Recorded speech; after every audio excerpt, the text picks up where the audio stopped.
Welcome in and happy Monday. Today's Philadelphia Eagles Now is presented by Rhone. I am wearing their commuter shirt right now. They have some fantastic products, and you can get 20% off site-wide by heading to rhone.com/chatsports. We'll tell you more about them coming up here in just a little while. As for what we're talking about on today's show, Nolan Smith really impressing, learning a lot from one of the great pass rushers of all time in Von Miller, and DeMarcus Lawrence is a funny guy. And the Dallas Cowboys continue to be a laughingstock of an organization. Stay tuned for that as we'll have some fun about this Eagles-Cowboys rivalry. Let's talk, though, about Nolan Smith and get you up to date with what he's been up to throughout this offseason, as there's no days off for the first-round pick, number 30th overall out of Georgia, who I'm really excited to see along this defensive line, playing that Sam backer spot. Him and Jalen Carter really make this Eagles rookie class so hyped, and I'm really excited to see what both of them can do. And for Nolan Smith, so far in the early going, this is really the big takeaway from Eagles OTAs, is that size doesn't appear to be a concern like it was for him for some coming out of Georgia. Just recently, he attended Von Miller's Pass Rush Academy, and over the weekend, a couple of days ago, he was working out in Georgia with fellow draftee Myles Murph. And coming out of Georgia, Nolan Smith did compare himself to Von Miller. Similar game, similar build, him coming off the edge, having that good bend to get after the opposing quarterback, and the athletic traits that they have and possess. And for Von Miller and Nolan Smith, I want you to look at their relative athletic scores. These scores are based from 1 to 10, and it's a good litmus test to see how these athletes fare coming into the draft during the NFL Scouting Combine. And back in the day, this was Von Miller's RAS score. As you can see, there's a lot of green here. That means that he ranked in the elite categories as far as some of these metrics go, with his overall athletic score being a 9.97 out of 10. The height, 6'2", that's yellow, average. The weight, very good. The bench, 21 reps of 225 pounds, but he was elite in the vertical, elite in the broad jump, very, very good and elite in the 40-yard dash, clocking in that speed of 4.53, as well as the 20-yard split, the 10-yard split. That does a good job of kind of measuring the short area quickness. So you look at Von Miller's 9.97 RAS score when he was coming out of Texas A&M, and then you transition to Nolan Smith's modern-day RAS score. Now, the overall RAS grade was not like Von Miller's of 9.97 or whatever it was, 9.23, the score for Nolan Smith. The height, weight, not elite by any means, but the vertical jump, fabulous. Broad jump, very, very good. And then Nolan Smith, a 4.39 40-yard dash. That right there, ladies and gentlemen, one of the best 40-yard dashes for his size from this past year's NFL Scouting Combine. Now, a lot of you watching right now are probably asking yourself this question. Okay, so Nolan Smith attended Von Miller's Pass Rushing Academy. Why does this matter? Why is it important? You always want to learn from the best in your respective trade, because those teachings from the elite in those trades and those lessons can only help you get better and improve yourself. For instance, for me, I knew since I was 5 years old I wanted to be a sports broadcaster. So I've always taken lessons from the best of the best. Colin Cowherd, Scott Van Pelt, the Dan Patricks of the world. And Von Miller is teaching Nolan Smith a lot as he's entering the fray for his rookie year in the National Football League. And what better way to learn than from one of the best pass rushers of all time in Von Miller, who in 161 career games has tallied 123.5 sacks, 245 quarterback hits, 164 tackles, and 27 forced fumbles. If Nolan Smith can take some of those teachings from Von Miller about how to be a great pass rusher in this league, that only bodes well for Nolan Smith if he can learn some of those pass rushing moves and how to go about your everyday process of being an edge rusher in this league. And you know what's crazy?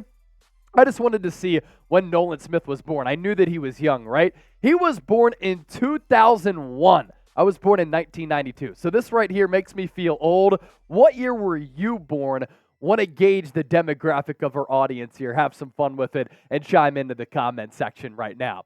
Now, as I mentioned off the top of the show, today's Philadelphia Eagles Now is presented by Rhone. 20% off for the Bird Gang at rhone.com/chatsports. But make sure you use that promo code at the bottom of your screen. It's Chat Sports for that deal to apply. Men's closets were due for a massive overhaul. Rhone stepped up to the challenge, and their commuter collection, it offers the world's most comfortable, breathable, flexible set of products known to man, and here's why. You can do anything with Rhone. Host shows here at Chat Sports. Go out on a date rocking their gear. Shoot, you can even play 18 holes of golf, and your score might even be lower with summer officially here. Rhone helps you get ready for any occasion with the commuter collection, which has the world's most comfortable pants, dress shirts, quarter zips, and polos. And what I love is not walking into your closet every day not knowing what to wear. With Rhone, you don't have to worry about that any longer because you never have to worry about what to wear when you have the Rhone commuter collection. I've been telling my friends and family members all about these products because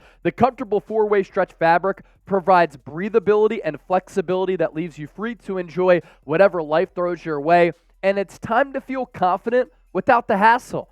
With Rhone's wrinkle release technology, wrinkles disappear as you stretch and wear the products. Ladies and gentlemen, it is that easy. They also have this anti-odor technology, which is great because you don't want to be smelling sneaky around your coworkers or your significant other, especially if you're going out on a first-time date. So I'm going to put that link in the comments section and in the description of this video. It's rhone.com/chatsports. Promo code chatsports for 20% off your entire order. So let's round out today's show with this. As the Dallas Cowboys continue to crack me up. And this has really been the case over the last 28 years because for 28 years, they have not made it to an NFC championship game. DeMarcus Lawrence was asked about how the Cowboys stack up with the Eagles, and he said, it's not a huge gap at all. More on that coming up around the corner. But make sure you subscribe to the show because if you hate the Dallas Cowboys and you love the Philadelphia Eagles, I guarantee you're going to like our year-round and daily coverage of the Birds. EAGLES.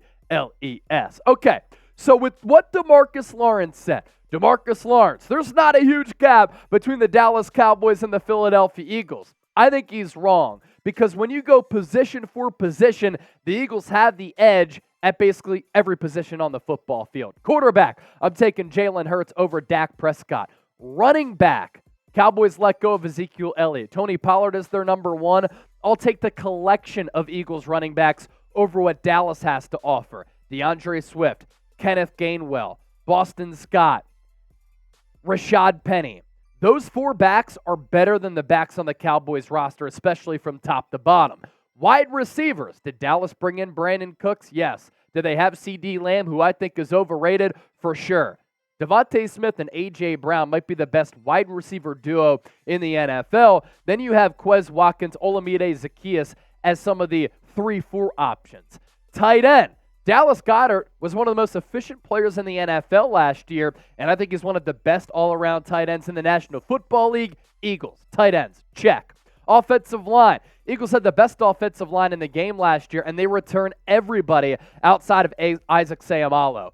The Cowboys' offensive line starting to get a little bit older. They've been aging, and because of that, their play has not been up to standard. Defensive line. The Eagles led the NFL with 70 sacks last year. The next best team had 55 sacks. And with drafting Jalen Carter and Nolan Smith, I think the Eagles' defensive line is actually better than it was in 2022.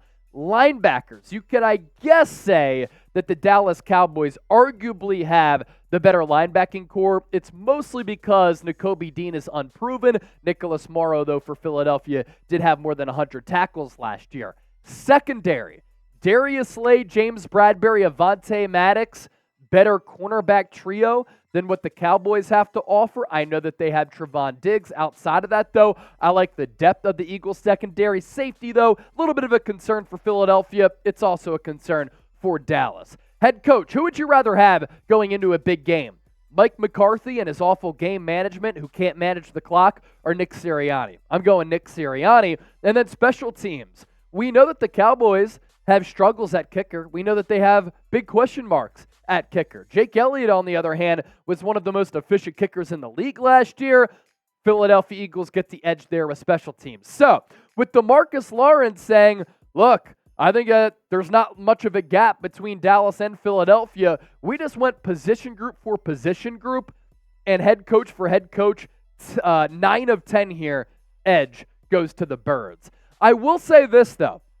It's a little bit concerning that the Philadelphia Eagles have struggled in previous years against the Dallas Cowboys. And if they want to continue to be elite, if they want to be a repeat winner in this division for the first time since 2004, they have to find a way to mitigate their struggles against the Dallas Cowboys and get over some of their struggles against Dallas, because recently the Eagles have struggled against their biggest divisional foe. The Eagles are 3-8 against the Cowboys in their last 11 games, and Dak Prescott, give credit to where credit is due, has carved the Eagles up. He is 8-3 in his career against Philadelphia. He's thrown 19 touchdowns to 8 interceptions. He's completed 67.5% of his passes for a rating of 98.9. So while I don't fear the Cowboys, while I think that the Eagles are the much better team than Dallas, head-to-head, the Cowboys have fared very well against the Eagles over their last 11 matchups, 3-8 over their last 11 combined. But if you hate the Dallas Cowboys like me, I want you to type F Dallas down in the comment section right now. I cannot wait for the regular season. I cannot wait to see how things shake out in the NFC, NFC East, and across the NFL. But one thing that we can all agree on, F Dallas all the time. Feel free to interact with me and shoot me a DM saying F those Cowboys. At Chase_Senior on Twitter and Instagram. You can find it right here. It's the same handle on both platforms. Don't be a stranger. Say what's up, and I'll say what's up back.